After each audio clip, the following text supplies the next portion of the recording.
열린 인생 7번째, 옛자가 죽은 명확한 증거, 기도의 자리로 나아가다.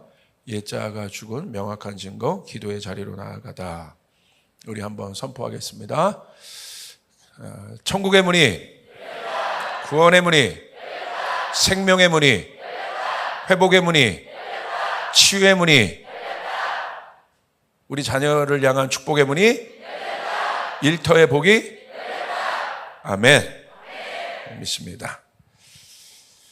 마태복음 21장 1절부터 5절까지의 말씀인데 우리 함께 봉독하도록 하겠습니다. 같이 읽겠습니다. 그들이 예루살렘에 가까이 가서 갈람산 벳바게에 이르렀을 때에 예수께서 두 제자를 보내시며 이르시되 너희는 맞은편 마을로 가라. 그리하면 곧 매인 나귀와 나귀 새끼가 함께 있는 것을 보리니 풀어 내게로 끌고 오라.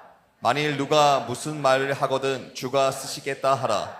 그리하면 즉시 보내리라 하시니 이는 선지자를 통하여 하신 말씀을 이루려 하심이라. 일렀으되 시온 딸에게 이르기를 내 왕이 내게 임하리니 그는 겸손하여 나귀 곧 멍에 매는 짐승의 새끼를 다토다 하라 하였느니라. 아멘. 이 코비드를 통과하면서 전 세계 가운데 있는 교회의 위기는 젊은 세대들이 심각하게 사라지고 있다는 겁니다. 특별히 10대, 20대는 아예 오히려 30대 후반 이런 분들은 오히려 교회를 사랑하기 때문에 교회에 대한 비판적인 마음도 있고 교회가 잘 못하니까 그런 것도 있지만 10대나 20대는요 아예 교회에 대해서 관심이 없어요. 교회가 어떻든 뭐하든 아예 관심이 없어요. 그러니까 굉장히 앞으로 10년 지나면 정말 한국 교회가 유럽 교회 같은 정말 말로만 그러는 것이 아니라 심각한 위기 가운데 빠질 수 있습니다. 그래서 저도 이제 고민이 돼서 이번에 깃발을 들고 우리 유스 컨퍼런스도 우리가 했지 않습니까? 하나님의 엄청난 은혜가 있었고 여기서 끝내는 것이 아니라 이번 내년 1월 첫 주 목금토에 우리 네트워크에 있는 청년들이 함께 모여서 또 선교에 대한 플랫폼 또 다음 세대 청년 세대에 대한 깃발을 들기로 좀 결정했고 아마 한 2,000명 이상이 모일 것 같습니다. 우리가 비공개로 자체적으로 저희가 모임에도 대강 카운트를 해보니까 2,000명 이상의 청년들이 모여서 한 3일 부르짖고 하나님 앞에 기도하는 그런 시간도 이제 갖게 될 것 같은데 제가 그런 생각들을 해봤어요. 하나님, 여하튼 우리가 움직여야 되니까 어렵고 힘든 상황이지만 움직여야 되지 않겠습니까? 그렇게 할 때 어저께 그 잠실 주 경기장에서 렛츠고 코리아라고 해서 한 그 선교사님이 이 한국 다음 세대들에 대한 마음을 받고 잠실 주 경기장을 빌리셨어요. 이게 말도 안 되는 무모한 행동이고 어떻게 보면 몇 억이 들어가는 행사인데 한 번 행사에 좀 우리가 그렇게 볼 수 있지만 저에게도 계속해서 이게 만남과 이 섭외 함께 해달라는 것들이 있었는데 제가 정말 여건과 일정들이 이번에 저희가 안 됐고 그래서 하여간 제가 기도하는 마음으로 계속 이렇게 보고 있었습니다. 그런데 정말 많은 청년들이 모여서 이렇게 예배하는 걸 보는데요. 거기에 잔디 좌석에는 안 앉았지만 잔디에 꽉 앉을 정도로 할렐루야. 그런데 특징은 뭐냐면요. 유명한 팀이 없어요. 유명한 강사가 없습니다. 옛날에 유명하고 유명한 팀이 와서 했는데 정말 들어보지도 못한 팀들. 어떻게 보면 무명해. 어떻게 보면 연주나 이런 것도 되게 아마추어 같은 팀도 있고. 그런데요, 그 상관이 없는 거예요. 그냥 하나님께서 새 시즌을 여신다는 생각이 있는 거예요. 그걸 보는데 저도 눈물이 나더라고요. 그때 저희 교회에서는 뭐가 있었냐면 이 경기 북부 지역에 있는 미자립교회 우리 또 젊은이들이 여기 모여서 6시간 정도 예배를 또 했습니다. 저희 교회가 물론 주최한 건 아니지만 저희가 스텝과 장소들을 이제 빌려드린 거거든요. 근데 여기서도 그 미자립교회 분들이 이렇게 모여서 이렇게 예배하는데 젊은 아이들이 모여서 예배하는데 막 감동이 되더라고요. 뭔가 하나님께서 움직이고 계신다. 물론 우리가 이 고난의 시간이 굉장히 어렵지만 하나님은 이 고난을 세팅하셔서 오히려 순수한 마음을 남게 하시고, 할렐루야. 오히려 정말 순수한 마음, 정말 본질로 돌아가는 그거 말고 없더라고요. 딴 거 부르짖는 게 아니라 예수 앞으로 돌아가는 그 일들이 일어나는 것들을 보니까 야, 이게 정말 고난이 유익이다, 이런 생각을 해봅니다. 오늘 그런 맥락에서 저도 함께 조금 더 깊게 여러분에게 나누고 싶은 말씀이 오늘 본문의 말씀이고요. 이런 겁니다. 여러분, 신앙이 중요한 이유가 있습니다. 여러분 신앙이 있으시잖아요. 신앙생활 하고 계신 거잖아요. 왜 중요한 겁니까? 내 신앙이 종교가 아니라 신앙인 이유는 뭐냐면요, 생명에 관한 것이기 때문에 그래요. 그러니까 생명의 사이클이 내 삶에 순환되게 하기 위해서. 종교는 생명의 사이클이 돌아가는 것이 아니에요. 여러분, 예수님 때도 바리새인들 보십시오. 종교인들 보십시오. 그 안에 생명이 있습니까? 맨 사람 죽이려고 하는 말밖에 없죠. 그건 죽음이라는 거예요. 시기, 질투, 비판 막 이런 거밖에 없는 거예요. 근데 예수님 보십시오. 그런 거에 신경 쓸 일이 없어요. 예수님의 항상 관심은 뭐예요? 죽은 자를 살리는 것이었어요. 묶인 자를 풀어내는 것이었습니다. 할렐루야. 우리의 삶에 어떤 사이클이 돌아가고 있는가? 내 삶에. 이게 너무나 중요한 겁니다. 그것이 바로 신앙생활이에요. 신앙생활이 종교생활과 다른 건 생명이 있느냐 없느냐에 대한 이야기예요. 이것을 우리는 다른 말로 하면 뭐라고 얘기하냐면 영적 생활이라고 합니다. 그래서 영의 생각은 다른 게 아니에요. 그 영을 느낄 수 있는 곳이 어디냐? 우리 마음이거든요. 천국이 어디 있다고 그랬어요? 우리 마음 안에 있다고 그랬어요. 그러니까 하늘문이 하늘에 있지만 3층천, 유대인들은 이 세 가지 하늘에 대한 개념이 있어요. 그래서 우리 주님 계신 곳이 바울이 갔다 온 그 3층천입니다. 그런데 여러분 있지만 그 하늘이 어디에 있습니까? 그 하늘로 통하는 문이 어디에 있습니까? 우리 마음 안에 있다는 거예요. 할렐루야. 그렇기 때문에 내 안에 생명의 사이클이 돌아간다는 건 뭐냐면 영의 생각으로 가득 차. 그러니까 여러분 영의 생각은 뭐라고 했습니까? 생명과 평안이라고 얘기하신 거예요. 여러분 생명은 뭡니까? 생명은요, 모든 에너지와 힘이 돼요. 여러분 안에 생명이 있어야 되는 거예요. 여러분 생명이 있어야 사는 것이에요. 나의 오늘 존재됨은 이 생명 위에 근거한 것이에요. 그래서 여러분 생명이 있으셔야 되는 거예요. 쫓아가겠습니다. 나에게 생명이 있다. 생명이 있다. 여러분이 잘 되는 것, 여러분 안에 있는 기쁨, 여러분 안에 있는 소망, 여러분 안에 있는 모든 것이 그 생명으로부터 나옴을 여러분 믿으시길 바랍니다. 그 성령이 우리 안에 생명으로 계십니다. 이것이 중요하죠. 또한 평강이라고 얘기했어요. 여러분 평강은 뭐예요? 이미 통치되어 있는 상태를 얘기하고 있는 거예요. 샬롬의 상태를 얘기하고 있는 거예요. 여러분 예루살렘에 여러분 인사가 샬롬이지 않습니까? 예수님은 어떤 왕입니까? 샬롬의 왕이라고 되어 있어요. 예수님이 여러분 샬롬으로 우리 가운데 함께 하시는 여러분 믿으시길 바랍니다. 다윗도 예루살렘의 초대 왕이었습니다. 통합왕국 이스라엘 왕이었습니다. 여러분 다윗 때 여러분 문제가 없었습니까? 있었죠. 그런데 여러분 샬롬이란 건 뭐예요? 문제가 있었지만 그 문제를 압도하는 통치가 있었다는 거예요. 그러니까 여러분 이제 여러분에게 제가 선포하는 건 주님께서 얼마 전에 어저께도 우리 작년 2부 모였을 때 제가 그런 얘기를 했는데 그런 마음들 주셨어요. 우리 앞에 문제를 보고 돌파하는 시즌도 우리 가운데 열려 있지만 어떤 문제를 보고 우리가 돌파할 수도 있어요. 그러나 주님께서는 돌파가 아니라 오버컴하게 하신다. 극복하게 하신다. 문제를 다스릴 수 있는 힘을 주신다. 문제가 여전히 있지만 문제를 다스릴 수 있는 힘을 주신다. 그게 바로 통치입니다. 할렐루야. 여러분 돌파는 골리앗이 있으면 골리앗을 제거하면 편하지만 골리앗이 또 나타날 수 있어요. 골리앗 뒤에 사울이라는 어마어마한 존재가 나타나서 어렵게 한 거예요. 그런데 여러분 다윗이 보십시오. 문제를 제거한 것이 아니라 사울을 압도하는 존재가 되어버린 것이에요. 다스리는 것이에요.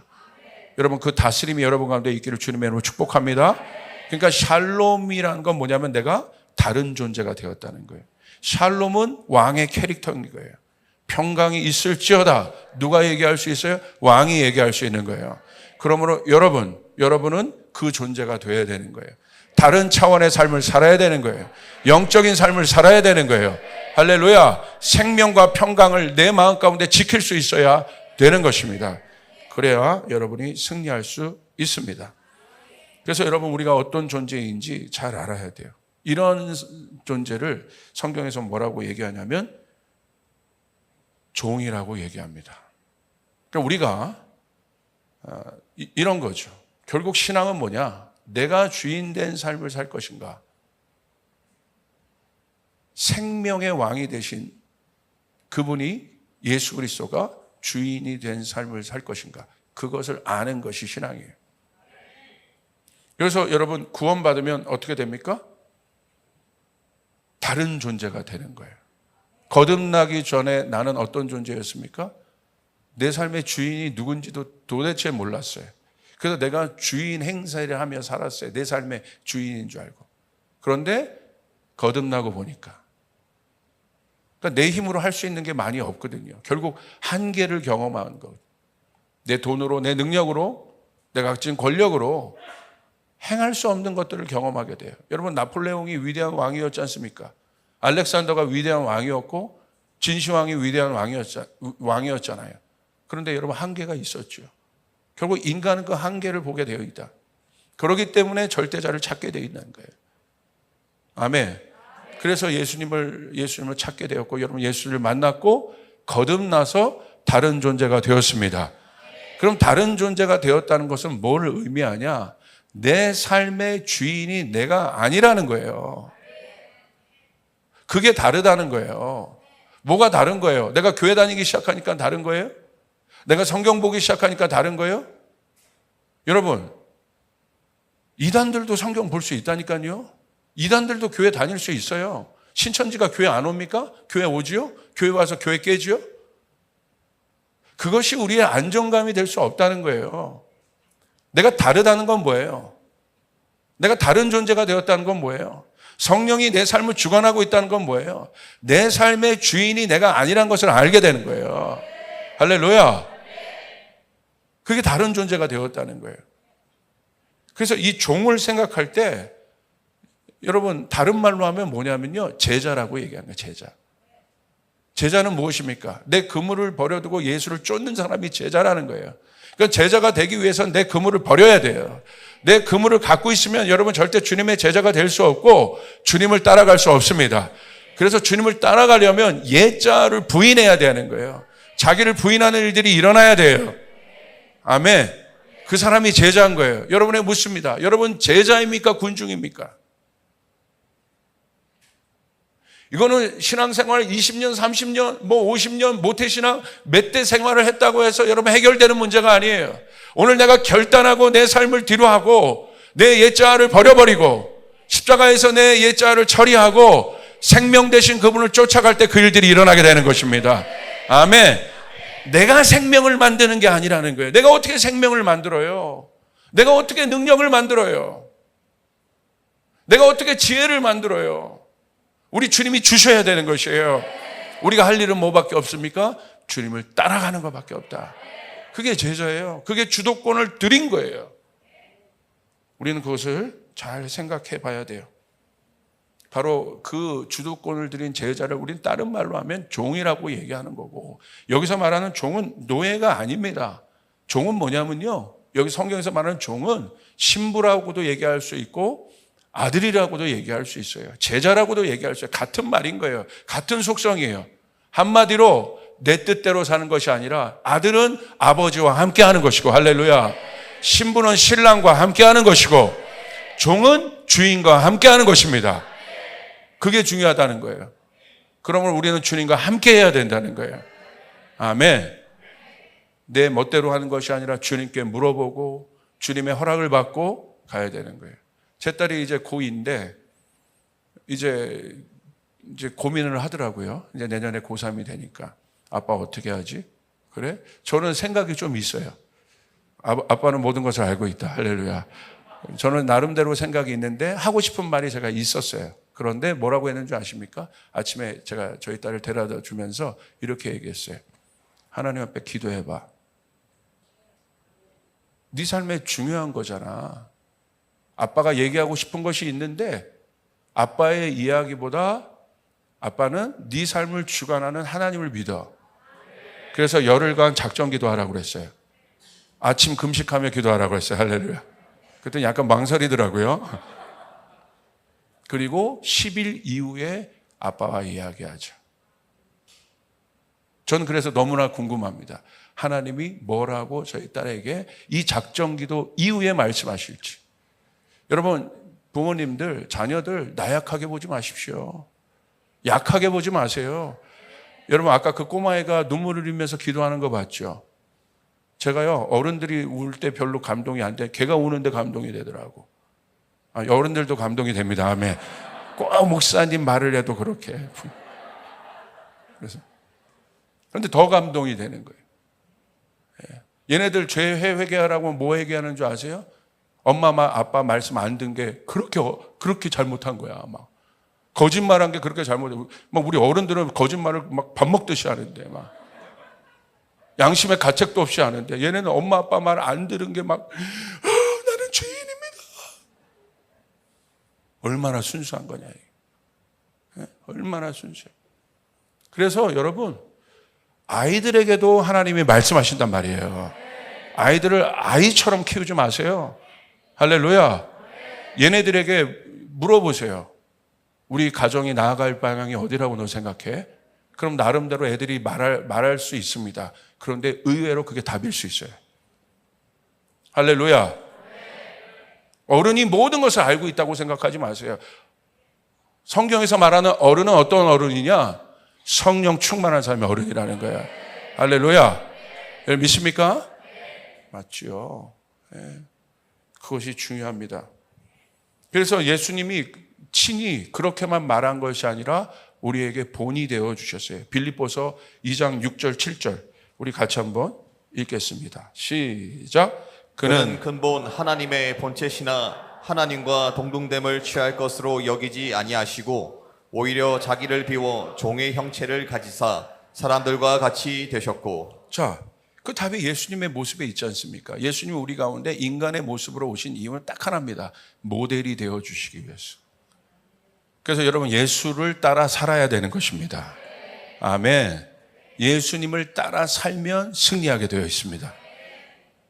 예수님이 어떤 모습을 보여주셨어요? 그분은 원래 하나님이시라는 거예요.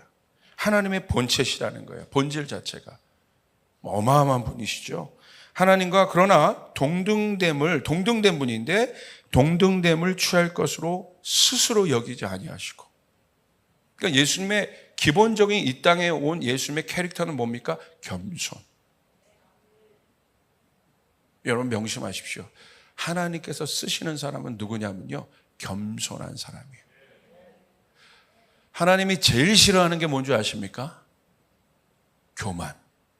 왜 그래요? 교만은 마귀 성품이에요. 마귀는 교만의 본질이에요. 마귀가 왜 마귀가 됐겠어요? 원래 어마어마한 아름다운 천사였잖아요. 왜 마귀가 된 거예요? 가만히 보니까 내가 하나님보다 나을 수 있거든. 자기 그 아름다움에 스스로 반해서 선을 넘어버린 거예요. 그게 교만이라는 거예요. 그 자기만 보는 거예요. 자기만 아는 거예요. 그게 교만이에요. 그게 자아예요. 그래서 하나님은요, 마귀를 싫어해요. 마귀를 왜 싫어해요? 마귀가 교만하기 때문에. 그래서 하나님이 가장 싫어하는 것은 교만입니다. 그러나 하나님이 가장 사랑하시는 것은 겸손이에요. 할렐루야. 아멘. 예수님은 그런 분이신 거예요. 7절 보세요. 오히려 자기를 비워 종의 형체를 가지사 사람들과 같이 되셨고. 여러분 예수님이 똑똑하지 않습니까? 예수님이 논쟁할 수 없습니까? 예수님 왜 안 하셨어요? 종교인들과? 능력이 없어서 안 한 게 아니에요. 예수님이 여러분 12군단 말고의 길을 베드로가 자르니까 예수님 그러잖아요. 내가 하늘의 12군단이라고 했어요. 여러분 군대 다녀오신 분들 군단 아세요? 할렐루야. 저는 방일해서 이론은 알고 있습니다. 소대, 중대, 대대, 그 다음에 연대, 그 다음에 사단. 그 위에 뭐가 있어요? 사단장이 10,000명 정도 다수예요. 그럼 군단장은 어떨까? 12군단 되는 천사를 내가 움직일 수 있어. 근데 예수님 뭐라고 했어요? 그러지 마. 칼을 쓰는 자는 칼로 망하게 될 것이다. 아멘. 예수님 어떻게 해서 자기를 비워내셨다는 거예요. 아우, 내가 이 교회에서 내가 어떤 사람인지 몰라? 왜 나를 자꾸 알아주지 않는 거야? 그게 뭐가 그렇게 중요합니까? 우리 주님이 알아주시면 되는 거예요. 이제 이런 사람들은 막 조급증이 나기 시작해. 처음에는 겸손하게 교회 왔다가 갑자기 어느 순간부터 막 교회에서 너무 안 알아주니까 제가 사실은 모두 했고 어디 가서 선교적인 경험도 있고 모두 했고 할렐루야. 내가 러브 맡기고 그 러브 맡기가 왜 중요한 거야? 네? 그런 건 중요한 게 아니잖아요. 그런 거를 자랑하기 시작해요. 내가 모두 했고 모두 안달이 나기 시작해요. 안달이. 여러분 그것과 싸우셔야 돼요. 할렐루야. 예수님은요, 요한복음에 보시면 예수님은 스스로 증명을 하시지 않았어요. 여러분 증명이란 건요, 다른 게 증명이 아니에요. 성령께서 여러분을 증명해 줄 수 있어요. 할렐루야. 영의 것을 하나님의 아들인 예수님을 어떻게 설명으로 증명합니까? 그러니까 예수님 뭐라고 얘기하셨어요? 성령이 증명을 할 것이다. 사람의 말로 증언되는 것이 아니라는 거예요. 오늘 내 안에 있는 여러분, 성령이 여러분에게 오셔야 되는 건 내 안에 있는 예수를 증언할 수 있는 건 내 지식이 아니라 성령이 내 안에 있는 예수를 증언할 수 있다는 거예요. 할렐루야. 아멘. 성령을 구하세요. 성령을.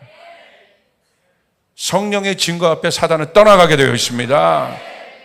한 길로 왔다 7길로 떠나는 역사가 있게 되어 있습니다. 그러나 내 증거, 내 꾀로 증거할 때는 여러분 더 꼬이게 되고 더 안 좋은 일들이 일어나게 돼요. 성령의 사람이 여러분 되어야 되는 것입니다. 그러기 위해서는 어떻게 돼요? 예수님 뭐가 되셨어요? 자기를 비워 종의 형체를 가셨다는 거예요. 예수님이 종이 되셨다는 건 뭐예요? 뭘 말하는 거예요? 하나님 뜻대로 하겠다는 거예요. 그 본을 보여주신 것이에요. 여러분 우리는 종이에요. 쫓아 나는 주님의 하나님의 종이다. 근데 왜 내가 주인 됩니까? 하나님의 말씀과도 왜 내가 다툽니까? 이게 어마어마한 자아가 강하다는 이유가요, 말씀도요, 우리 교회에서 지금 오리지널 워드 그 리더들 연습하잖아요. 왜 오리지널 워드를 연습합니까? 그대로 말씀을요 셀렉티브 히어링을 해요. 선택적으로 들어요. 내가 원하는 것만 들어요. 종이 원하는 것만 들어요? 자기가 듣고 싶은 것만 듣습니까? 저도 요즘에 성경을 통독하는데 어떤 성경 말씀은 막 넘어가고 싶다. 얼마나 이게 막 부담되는 말씀이 많은지요. 그죠? 막 넘어가고 싶을 때가 있어. 뭐만 듣고 싶어요? 너는 축복의 사람이라. 할렐루야. 내가 너와 함께 하리라. 내가 너를 장대케 하리라. 내가 너를 강건하. 이 말만 듣고 싶죠. 근데 어느 날 보니까 주여 나를 진토에서 건져내시고 다 있잖아요. 우리의 모든 것이 말씀에 다 있잖아요. 할렐루야. 선택적으로 우리가 하나님의 음성을 듣는 것이 종이 아니에요. 예수님도 어려우셨어요. 어려우셨어요. 왜? 십자가의 명령을 딱 받았을 때 예수님 어떻게 예수님도 그러셨잖아요. 번민 가운데 지나가게 해주셨으면 좋겠습니다. 이 고난의 잔을 지나가게 해주셨으면 좋겠습니다. 예수님도 그러셨어요. 그러나 예수님 뭐라고 얘기합니까? 주님 뜻대로 하시길 원합니다. 할렐루야. 왜 그렇습니까? 예수님 이 말씀 때문에 그런가. 자기가 누군지는 아는 거예요. 나는 종이다.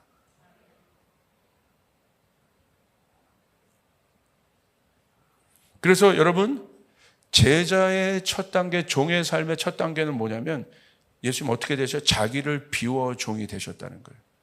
여러분, 자기를 비우는 것이 왜 중요합니까? 우리는 질그릇과 같은 존재예요. 아무것도 아닌 질그릇과 같은 존재일지라도 그곳에, 그 질그릇에 꿀을 담으면 꿀그릇이 되고 밥을 담으면 밥그릇이 되는 거예요. 그 질그릇에 금을 담으면 금그릇이 되는 거예요. 질그릇 자체가 문제가 아니라 여러분의 질그릇에 예수가 담기게 해야 된다. 할렐루야. 그러기 위해서 나를 비워내야 된다. 내 생각을 비워내야 된다. 내 생각을 어떻게 비워낼 수 있습니까? 아주 간단해요. 십자가를 선포하는 것이에요. 아멘. 여러분, 비워냄에 끝나는 것이 아니에요. 하나님의 뜻이 채워지고 하나님의 능력이 채워지고 성령의 권능이 채워지게 된다는 거예요. 세상 종교는 비워내고 끝이. 3000배에서 비워내라는 거야. 그 다음에 또 어두운 것이 찰 텐데, 또 욕망이 찰 텐데, 또 야망이 찰 텐데, 그러니까 허무한 거예요. 종교에는 답이 없는 거야. 우리는 내 자신을 비워냈지만 그 비워냄 위에 성령이 채워지게 되는 거예요. 예수가 채워지게 되는 것이에요. 하나님이 채워지게 되는 것이에요. 말씀이 채워지게 되는 것이에요. 그러므로 비워냄으로 끝나면 안 됩니다. 아멘. 반드시 여러분 기도의 자리로 나아가서 성령의 권능을 받아야 되는 것입니다. 할렐루야. 십자가의 선포는 나의 옛 자를 비워내는 거예요. 거기서 끝나면 안 되는 것이에요. 기도의 자리로 나와야 되는 것이에요. 기도의 자리는 능력이 임하는 곳입니다. 하나님의 지혜가 임하는 곳입니다. 하나님의 권능이 임하는 곳입니다. 내 자신이 회복되는 곳입니다. 할렐루야. 그러므로 옛 자가 죽은 사람들의 명확한 증거는 무엇이냐? 비워낸 거예요. 옛 자가 죽었다는 건 십자가에 의해서 죽었다는 거예요. 할렐루야. 거기서 끝나면 안 돼요. 그것으로 인하여 우리가 해방됩니다. 그런데 여러분, 내 안에 귀신이 떠납니다. 그런데 어떻게, 성경 말씀 보니까 어떻게 돼 있어요? 채우지 않으면 더 큰 군대 귀신이 들어온다고 돼 있어요. 비워내는 것으로 끝나면 안 된다는 거예요. 십자가를 선포하고 옛자가 죽는 것으로 끝나면 안 되는 것이에요. 예수님 부활하신 것처럼 우리는 주님의 보좌 앞으로 나가야 되는 거예요. 기도의 자리로 와야 되는 것이. 할렐루야. 옛자가 죽은 사람의 특징이 뭐냐? 기도의 자리로 나아가느냐 안 나아가느냐. 요즘에 저희 교회 보면요, 오전 저녁, 저는 저녁 때 기도하는데 성전 기도는 여러분 어마어마합니다. 제가 왜 특이하게 보냐면 순서로 기도하는 게 아니에요. 예전엔 기도회 집 몇 시간 있고 누가 인도하고 그랬는데 그게 아니라 그냥 백뮤직 돌아가고 또 자발적으로 누가 와서 기타도 치고 예배하는데 성도들이 와서 자원하여 기도하기 시작해. 누가 인도하는 기도가 아닙니다. 그런데 성령이 운행하기 시작하니까 할렐루야. 기도가 같이 파도를 타요. 올라갔다가 내려갔다가 올라갔다가 잠잠했다가, 이게 사람이 주도하는 기도가 아니야. 저도 갑자기 그렇게 되니까 저도 목사지만 제가 인도하는 게 아니에요. 여기 와서 이 기도의 시간을 점점 사모하게 되는 거야. 할렐루야. 어떻게도 말씀 준비 다 끝나고도 좀 피곤할 수 있잖아요. 그런데요, 이 시간이 너무 좋으니까 1시간 넘게 기도하고 가는 거야. 아멘. 채워져야 한다. 비워내는 것을 넘어 채워져야 한다. 여러분, 내 머리로 싸우는 게 아니란 말이에요. 성령의 권능이 내 안에 채워져야 되는 거예요. 그러므로 하나님이 쓰신 사람들을 여러분 유튜브에서도 찾아보세요. 유명한 분들 찾아보세요. 공통적인 특징이 뭐가 있습니까? 기도의 사람이었다는 거예요. 기도의 사람이었다는 거예요. 하나님 앞에 나와서 기도하는 사람이었다는 거예요. 아멘. 여러분, 예수님께서 사도행전에서 보십시오. 여러분, 예수님이 부활하고 죽으심으로 우리 옛자의 문제를 해결하셨습니다. 예수님의 부탁은 뭡니까? 딱 하나입니다. 오순절 성령이 임할 것이다. 성령이 너에게 채워질 것이다. 그러므로 너희는 날마다 성전에 와서 기도할지어다. 할렐루야. 그때 suddenly 하나님의 시간이 열리면서 성령의 권능이 임하기 시작하니까 베드로가 다른 존재의 사람이 되기 시작했다. 베드로가 설교할 때 3,000명, 5,000명의 사람들이 회개하는 일들이 일어나기 시작했다. 여러분, 마지막 때는 성령의 권능을 받아야 되는 것입니다. 무명의 베드로가 성령의 사람이 된 것입니다. 여러분 믿습니까? 옆 사람에게 얘기해요. 당신도 성령의 사람이 될 수 있습니다. 아멘. 내 경험, 내 타이틀이 아닙니다. 목사라는 타이틀이 아닙니다. 성령의 사람이 되어야 되는 것이에요. 옛자가 죽은 사람의 특징은 기도의 자리로 나오는 사람들이라는 거예요. 아멘. 아멘, 아멘. 그게 바로 예수님께서 우리에게 보여주신 상. 그래서 예수님 보십시오. 항상 문제가 있을 때 어디로 가셨어요? 기도의 자리로. 한적한 곳으로. 그 사람이 성령의 사람이에요. 신앙서적 많이 보는 게 중요한 게 아니에요. 내가 쪽도 알고 뭐 알고 누구도 알고 누가 뭐 말한 걸 뭐가 그렇게 중요해? 내가 말할 수 있어야지. 아멘. 내가 증언할 수 있어야지. 내 안에 예수의 증거가 있어야지. 아멘. 여러분 그런 분들입니다. 그래서 예수님께서 종이 되셨다는 건 뭐냐면요. 내 뜻대로 살지 않겠다는 거예요. 그거 보여주신 거예요. 그게 얼마나 놀라운 삶을 사셨습니까? 정확하게 하나님의 시간을 쫓아 살았어요. 여러분 대표적인 베드로도 보십시오. 베드로가 예수님 부인하고 망한 상태가 돼 있잖아요. 근데 예수님이 어떻게 해요? 여러분이 망하고 어려운 상태, 낙담과 힘든 상태에 있을 수 있어요. 그런데 여러분 걱정하지 마십시오. 하나님이 여러분을 택하셨으면 절대 포기하지 않으십니다. 할렐루야. 예수님 찾아가셔서 베드로를 세우십니다. 네가 나 사랑하냐? 3번 물으시고. 우리 한번 쫓아려 볼까요? 네가 나를 사랑하냐? 그럼 여러분 대답을 하셔야지. 질문하면 어떻게 해? 예수님 네가 나를 사랑하냐? 근데 네가 나를 사랑하냐? 바보예요, 바보? 그렇죠. 예수님 네가 나를 사랑하느냐? 아멘 말고 여러분 말로 한번 표현해. 네가 나를 사랑하느냐? 예, 사랑합니다. 주님이 아십니다. 예. 그거 딱 물으시고 베드로에게 이런 말씀을 주세요. 요한복음 21장 18절 19절 우리 같이 한번 읽겠습니다. 시작. 내가 진정으로 내게 말한다. 내가 젊어서는 스스로 띠를 띠고 내가 가고 싶은 곳을 다녔으나 내가 늙어서는 남들이 내 팔을 벌릴 것이고 너를 묶어서 내가 바라지 않는 곳으로 너를 끌고 갈 것이다.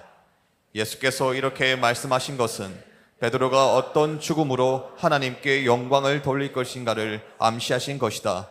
예수께서 이 말씀을 하시고 나서 베드로에게 나를 따르라 하고 말씀하셨다. 여러분 무시무시한 말씀이에요. 죽음에 대해서 말했잖아요. 베드로가 우리는 어떻게 순교했는지 압니다. 그런데요, 예수는 뭐라고 얘기했어요? 이제 너는 다른 존재가 되었다는 거예요.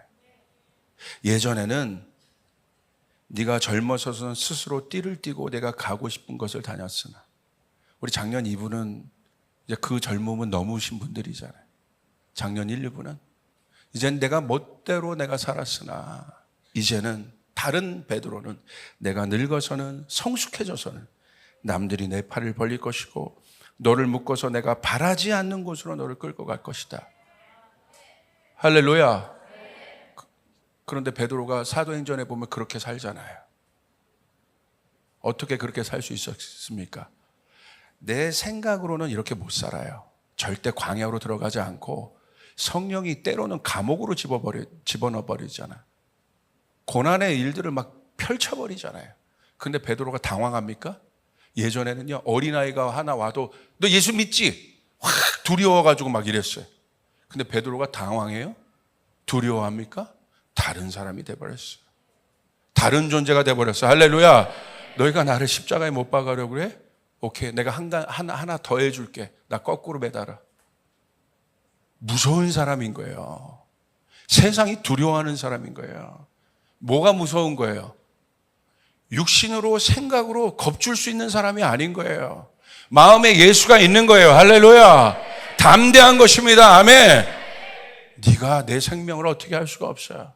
내 생명을 주관하는 분은 하나님이신 거야. 아멘. 얼마나 담대합니까? 사랑하는 여러분에게 주님으로부터는 담대함이 있기를 예수님으로 축원합니다. 아멘. 누가 뭐라고 하고 뭐 하고 누가 뭐라고 환경이 뭐라고 하고 뭐 치면 확 두렵고 이렇게 해서. 예전에 예수 잘 모를 때 우린 그랬어요. 그러나 성령이 임하시면 베드로가 성령 받고 여러분 담대했습니다. 할렐루야. 옥에서도 여러분 어떻게 했습니까? 하나님이 나를 옥으로 넣으셨네, 감옥에. 예수님 거기서 내 인생 꼬였다, 내 인생 망했다, 나는 내가 하나님 예수님 쫓아오더니 내 인생이 결국 감옥이야. 옛날 같았으면 이렇게 해석했을 거라고. 내 안에 어려움이 오면 이렇게 해석했을 거라고. 하나님 그렇게 열심히 따르고 승부 기도해도 했는데, 할렐루야, 뭐 저녁 때 와서 기도해도 했는데 결국 내 삶에 이렇게 고난이 있어? 어떻게? 나는 끝났다, 죽었다. 근데 베드로는 그렇게 하지 않았다는 거야. 그 속에서 뭐 했어요? 감옥에 갇혔으나 그가 이미 시공간을 초월한 존재가 돼버려요. 아멘. 다른 차원의 삶을 살기 시작했어요. 거기서 갑자기 예배하기 시작합니다. 할렐루야. 예배하는데 어떤 일이 일어나요? 옥문이 열어지는 역사가 일어나는 거예요.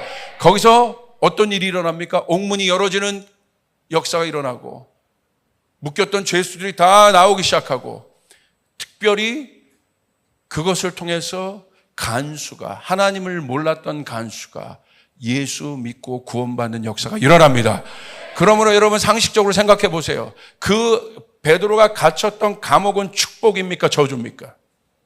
오늘 여러분에게 있는 어려운 일들, 예수 믿다가 가면서 여러분이 맞이하는 어려운 일들은 축복입니까? 저주입니까? 할렐루야. 하나님은 여러분을 그곳에 보내신 이유는 하나님이 그곳에서 하나님의 일을 하실 것이기 때문에, 우리가 할 것은 뭐밖에 없습니까? 강하고 담대한 것이에요. 하나님을 믿고 나아가는 것이에요. 예배하는 것이에요.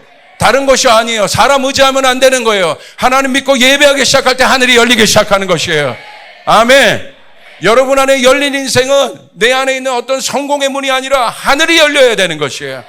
아멘. 여러분 믿으시면 아멘 합시다. 그게 바로 그거예요.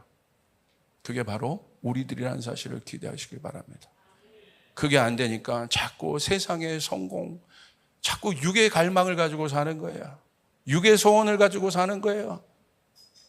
언제 예수님이 여러분 보고 돈 벌어오라고 했어요? 언제 여러분 보고 성공하라고 했어요? 언제 성경에 어디에 그런 것이 있어요? 없잖아요. 성공이 아니라 승리하는 삶을 살아야 되는 거예요. 참 승리가 무엇입니까? 우리 주님이 높아지시는 거예요. 우리 주님이 영광을 받아주시는 거예요. 아멘. 그게 승리. 내가 아니라 주님이. 성공은 나를 드러내는, 승리는 주님이 높아지시는. 그래서 저의 요즘에 모든 기도는 이 기도만 나와요. 나는 죽고 예수는 살고. 나는 죽고 예수는 살고. 예수가 살면 끝나는 거예요. 예수가 내 안에 살면 여러분 다스림이 일어나기 시작하는 거예요. 기적의 문이 열어지기 시작하는 거예요. 축복의 문이 열어지기 시작하는 거예요. 나는 그래서 그분의 종이 되는 게 행복한 거예요. 주님의 음성을 듣는 게 행복한 거예요. 내 길대로 가면 망하지만 주님 뜻대로 가면 망하지 않아요. 그 안에 생명과 평강이 있습니다. 여러분 믿습니까? 예. 근데 이것이 해결되지 않으니까 계속해서 우리 안에 그 번민들이 일어납니다. 그러므로 이제는 어디로 가야 돼요? 주가 쓰시는 사람들은 어디로 가야 됩니까? 주께서 우리의 그 내면 옛자가 죽는 광야로 가야 해요. 그 바닥의 장소로 가야 돼요. 그곳이 어디입니까? 십자가입니다. 내가 죽는 그곳으로 가야 되는 거예요. 마태복음 16장 4절. 악하고 음란한 세대가 표적을 구하나 요나의 표적밖에는 보여줄 표적이 없느니라 하시고 그들을 떠나 가시니라. 사람들이 표적을 구합니다. 이 표적은 중요합니다. 예수님의 표적을 보고 예수님을 따라왔습니다. 그런데 그 표적을 보고 따라왔던 군중들은 다 떠납니다. 예수님께서 이야기하십니다. 내가 보여줄 표적은 요나의 표적. 내가 진짜 중요한 표적, 너희가 구하는 그 성공의 표적 말고 내가 너희에게 진짜 보여주고 싶은 표적이 있어. 이게 진짜야. 이거는 잠깐 너희들을 도와줄 표적인 거야. 성공의 표적들은 너희가 잠깐 잘 되는 건, 이 땅에서 잠깐 잘 되는 건 너희들을 잠깐 도와주고 너희 믿음이 없을 때 내가 너를 잠깐 도와. 그런데 진짜 영원히 변하지 않는 표적이 있어요. 생명의 표적, 그건 요나의 표적. 뭡니까? 요나의 표적은요, 요나가 물고기 뱃속에서 3일간 있다가 나오잖아요. 그건 예수님의 부활을 상징하는 거예요. 죽음 이후에 예수님의 부활을 상징하는 거예요. 그러므로 사랑하는 여러분, 요나의 표적을 구하시길 바랍니다. 여러분, 요나가 얼마나 자기 멋대로 살려고 했어요. 주님 분명히 니네웨로 가라 했지만 다시스로 가버리는 요나. 하나님이요, 추적하셔서 요나를 끄집어, 요나를 사랑했기 때문에 요나에게 폭풍이라는 고난을 허락하십니다. 그때까지도 깨닫지 못해요. 여러분 가운데 고난이 올 때 여러분 깨닫지 못해요. 대부분의 사람들은. 왜 폭풍이 일어나는 거야? 왜 그런 거야? 이유를 몰라. 사람들이 막, 주변 사람들이 막 움직입니다. 근데 그때서야 비로소 깨닫는 거예요. 아, 이 폭풍을 잠재울 사람은 나밖에 없고, 이거 나 때문에 일어난 거구나. 그건 무슨 말이에요? 이건 고난이 아니라 하나님의 연단인 거예요. 그래서 여러분, 요나를 어떻게 합니까? 요나가 스스로 자기가, 여러분, 제비를 뽑아도 자기니까 고백하고 자기가 물 속에 들어갔을 때 그제서야 폭풍이 잠잠게 됩니다. 그리고 물고기가 요나를 삼켜서 요나가 그 물고기 뱃속 3일에 뭘 봅니까? 하나님을 만납니다. 여러분, 물고기 뱃속에 3일 있어 죽었다는 거야. 끝났다는 거야. 물고기가 안 뱉으면 어떻게 할 거야? 내 삶이, 여러분, 물고기 뱃속이라고 그 지겹고 냄새나고, 여러분, 그런 곳이라고 생각해 보세요. 얼마나 힘들어요. 그런데요, 하나님의 사람은요, 하나님이 쓰시려는 사람들은, 하나님이 쓰시는 기업은, 하나님이 쓰시는 가정은, 하나님이 쓰시는 사역자는 반드시 십자가와 같은 무덤을 우리에게 허락하신다 이거예요. 내가 죽는 장소를 허락한단 말이에요. 할렐루야. 그 속에 들어가서 요나가 뭐만을 봅니까? 자기가 얼마나 잘못했는지를 보고 하나님을 송축하기 시작합니다. 바로 그때 그 하나님이 어떤 분인지를 고백하기 시작합니다. 아, 내가 하나님을 몰랐구나. 그러니까 그 순간 물고기가요, 요나를 팍 뱉어나는 곳이 어디예요? 하나님의 뜻이 있었던 니느웨예요. 여러분, 3일 지났는데 어떤 일이 일어나요? 그 죽음의 시간을 잠깐 통과했지만 어떤 일이 일어나요? 요나는 다른 존재가 됐어요. 니느웨를 향해서 그냥 말했을 뿐인데 도시 전체에 부흥이 일어납니다. 할렐루야! 하늘의 권능이 임해버리는 거예요. 요나를 사용하시는 거예요. 아멘. 여러분, 어떤 삶을 살 수 있겠어요? 그러므로 고난이 우리 가운데 유익인 것이에요. 고난이 하나님의 영광으로 들어가는 게이트임을 믿으시길 바랍니다. 십자가가 아니면 우리는 영광을 볼 수 없다는 사실을 믿으시길 바랍니다. 그러므로 제대로 우리는 십자가에서 죽어야 되는 거예요. 그래야 성령의 권능을 받을 수 있습니다. 나는 죽고 예수는 살아나야 되는 것이에요. 여러분 믿습니까? 그때 우리는 내 뜻이 아니라 성령께 사로잡힌 삶을 살 수 있게 되는 거예요.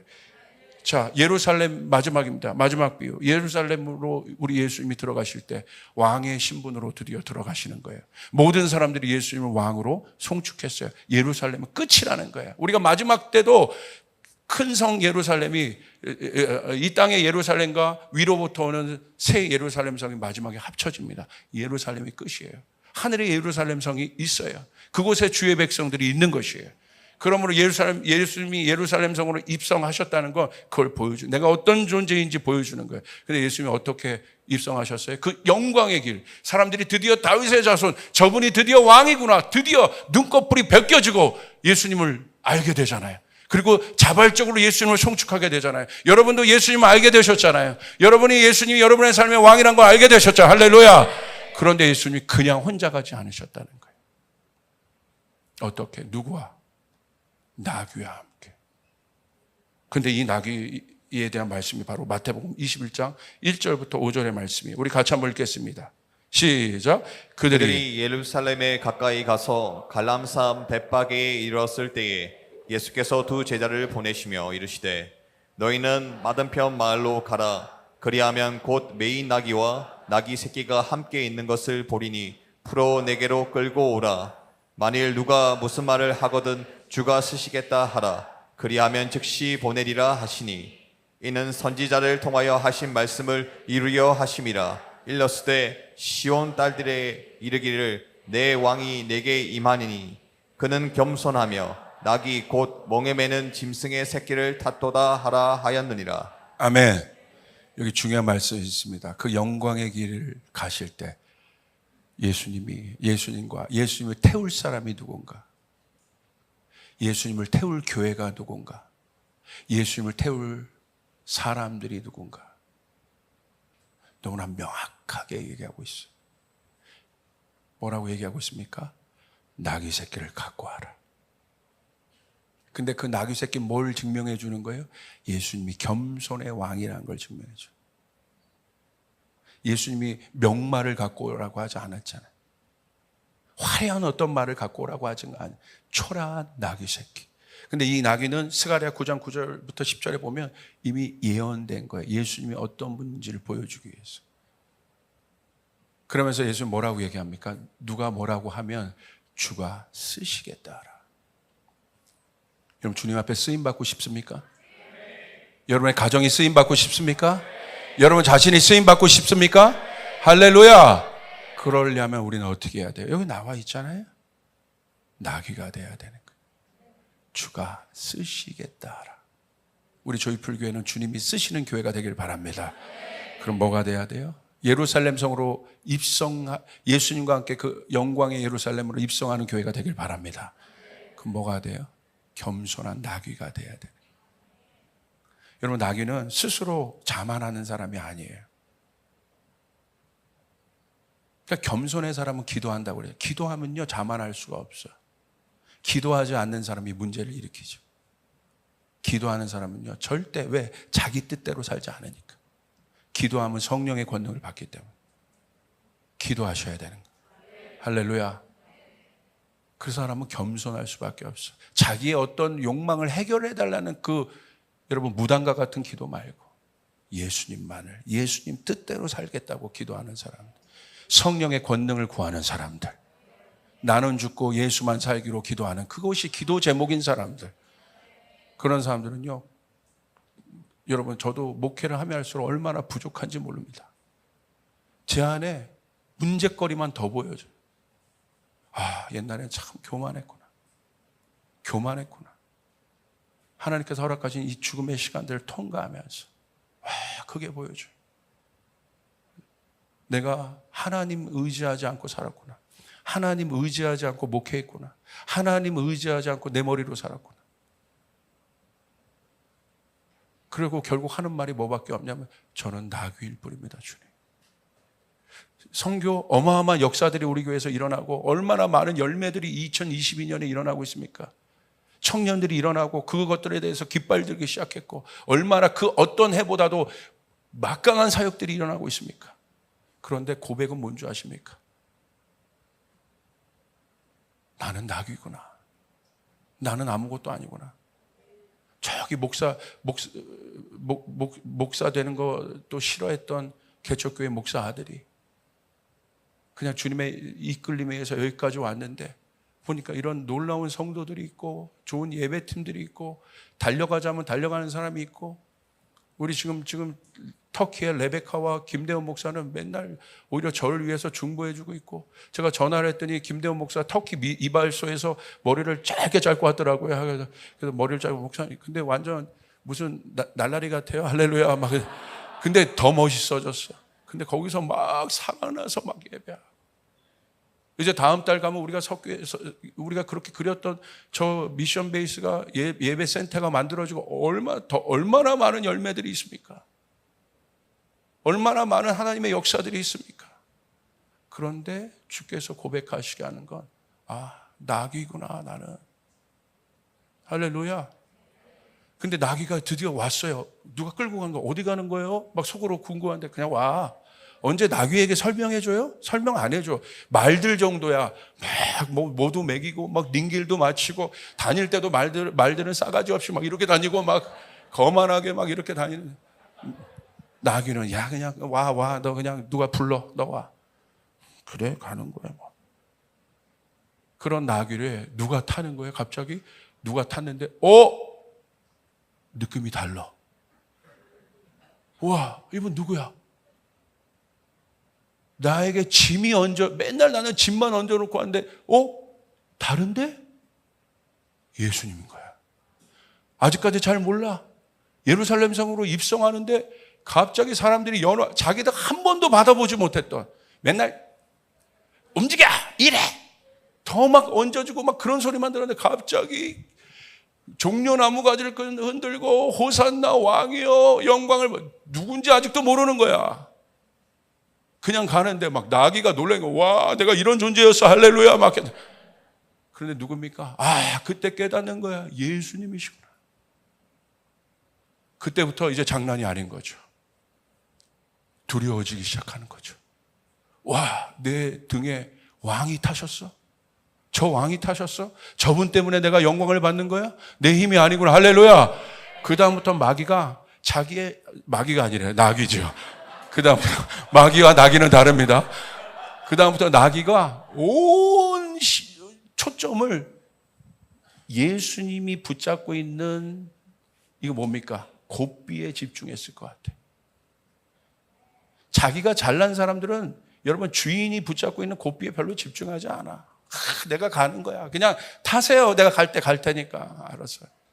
그런데 나귀는 자기가 부족한 걸 아니까 실수할까 봐 다 예수님의 손가락 하나, 느낌 하나에도 이 나귀가 집중하면서 이쪽으로 하신 것 같은데 이쪽인가? 이쪽인가? 오직 자기는 없어요.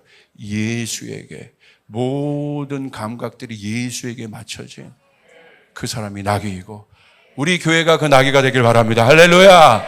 할렐루야. 예수만 타면 된다. 내 인생에 예수만 타면 된다. 내 인생의 곱비, 우리 교회의 모든 곱비를 예수님이 쥐고 계시면 된다. 할렐루야. 그러면 우리는 예루살렘으로 입성하는 거예요. 영광을 받게 되는 것입니다. 여러분 믿으시면 아멘 합시다. 그게 바로 나귀인 거예요. 여러분 우리는 나귀처럼 살아야 합니다. 주님께서 여러분에게 세팅하신 고난과 어려움들, 그것은 우리의 자아를 단련시키는 거고 십자가 앞에서 우리의 자아가 죽는 거고 어디로 가야 합니까? 주님 앞으로 가서 기도의 자리로 가서 그 기도의 자리에 가면 예수님이 여러분을 안으실 것입니다. 여러분을 사랑하실 것입니다. 여러분을 세우실 것입니다. 그리고 얘기하십니다. 어느 날 주가 쓰시겠다. 됐다. 주가 쓰시겠다. 주님 전 나긴 그래서 쓰는 거야. 아멘. 그런 주의풀교회, 주님을 태우고 영광의 예루살렘으로 입성하는 주의풀교회가 되길 바라고 우리 모두가 되기를 주님을 축복합니다. 할렐루야.